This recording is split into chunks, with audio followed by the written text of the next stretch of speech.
Now, with the trailer for Tales of the Empire dropping out of the blue yesterday, and for the record it looked excellent, I talked about it over on my other channel, and also with The Bad Batch Season 3 in full swing and being so far great as it approaches what is sure to be a heart-wrenching series finale, I thought it was the perfect time to address another one of those questions I get asked all the time. That being, why do I enjoy animated Star Wars so much? Why do I seem to be less critical or more forgiving of it? After all, there is plenty of stuff in the animated shows that, if it were in live action, I'd probably be ripping it apart, or so many will say or claim. And along with this, many will also say something along the lines that, in hindsight, the Clone Wars animated series wasn't actually that good. Not as good as so many make it out to be today. They'll say that if it did come out today, much like The Bad Batch tends to be, it'd be nitpicked and judged far more harshly and found lacking in many respects. It's only nostalgia or something along those lines that saves it from being considered a meh or average show nowadays.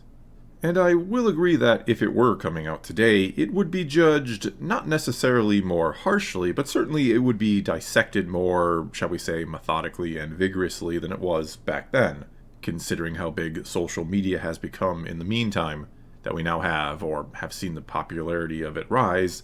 Platforms like YouTube, where watching media be critiqued has become entertainment in and of itself. Well beyond what reviews used to be when they were relegated to newspapers or magazines or on the Siskel and Ebert show, and where you mainly just wanted to know if someone thought something was good or not before you went and watched it yourself.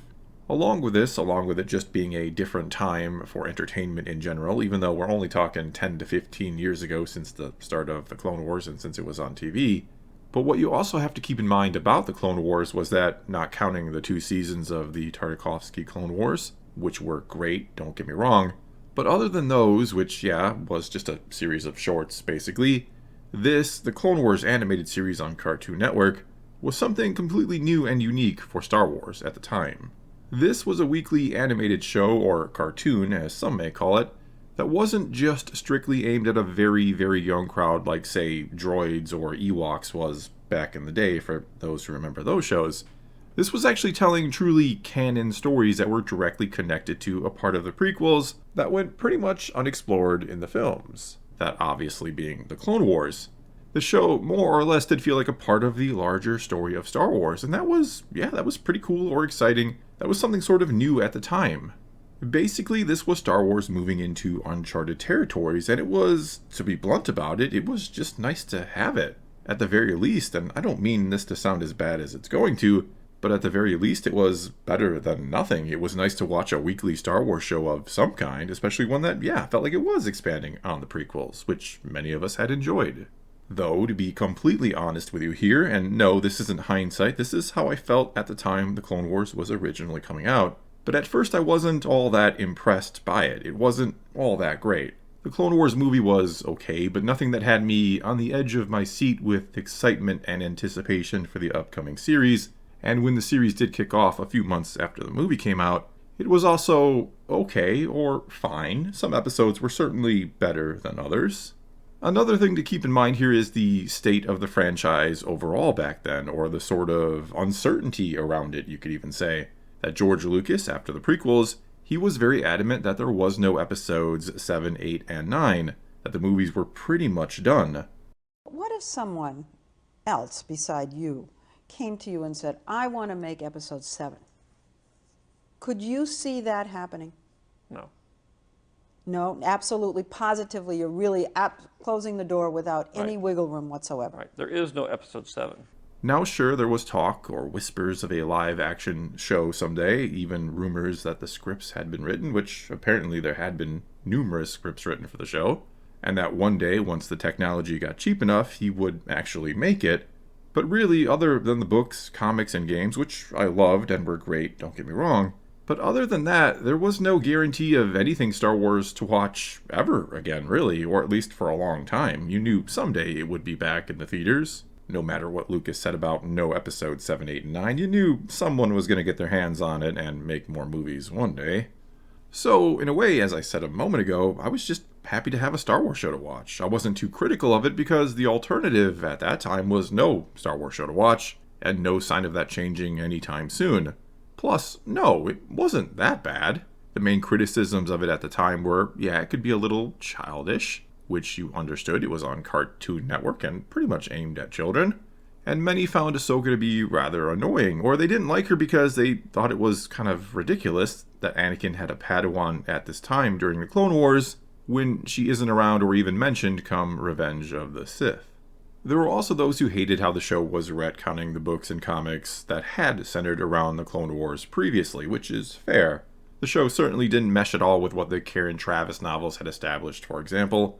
And though, yes, I understand and I get that anger, I think, for me personally anyway, not initially loving the Clone Wars animated series, kind of just seeing it as something there to enjoy for what it was, I think that made me not care so much about how well it fit into the previous canon, if that makes sense.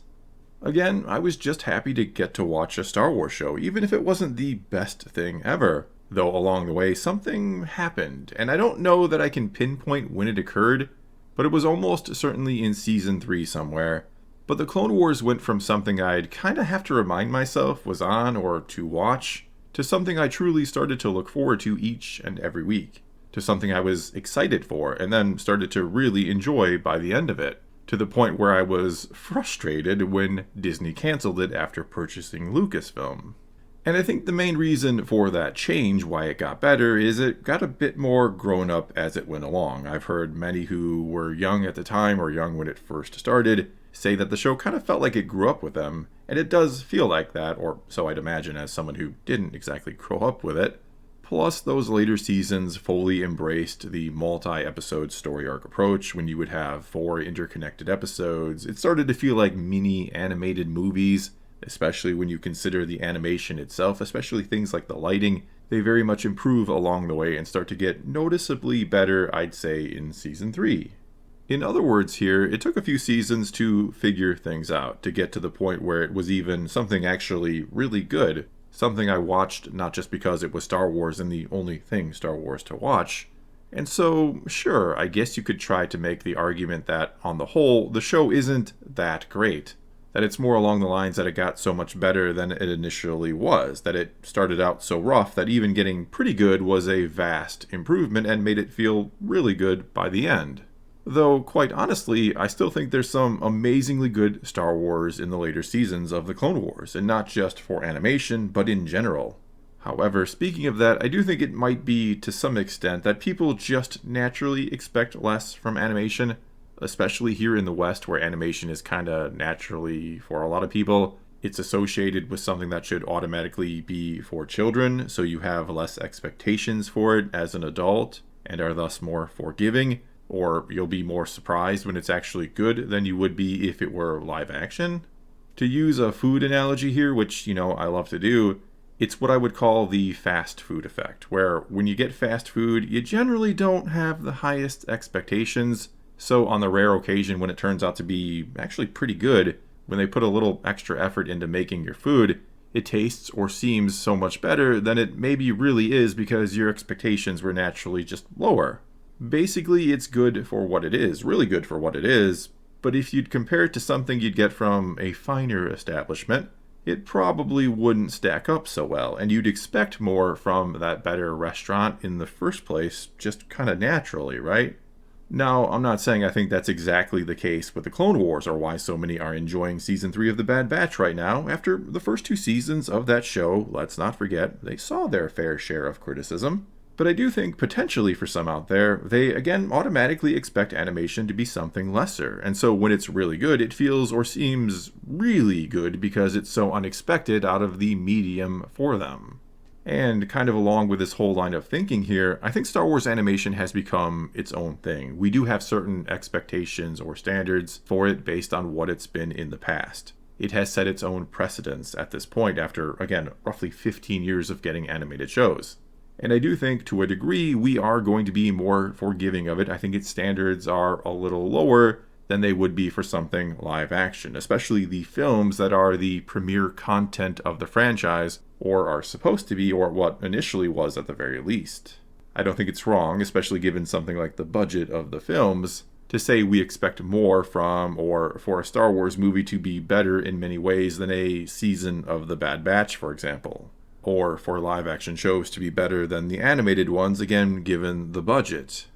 And so, to wrap this up, I do think that it is partly not so much that we necessarily expect less from animation, especially at this point in time when I feel like it has proven itself. Rather, I think it's more accurate to say we just expect or demand more or better from live action. We're going to be more disappointed and vocal if a live action movie sucks, or if a live action show called Kenobi sucks, than we are if an animated show called The Bad Batch doesn't blow us away with every single episode. And when it does, when animation exceeds live action, it almost feels like, damn, why can't the live action stuff that they pour so much time and money into, so much more than the animated stuff, why can't it be as good as this? Well, that's going to be all I got for you this time. Now it is your turn to take to the comments below and tell me what you think about this one. Do we have different and maybe somewhat lower expectations for animation than we do live action? Do we just accept it being not as good because we don't expect it to be as good as a movie or a show in many ways? Whatever you think, leave your comments below and let's talk some Star Wars. And until next time, thanks for watching.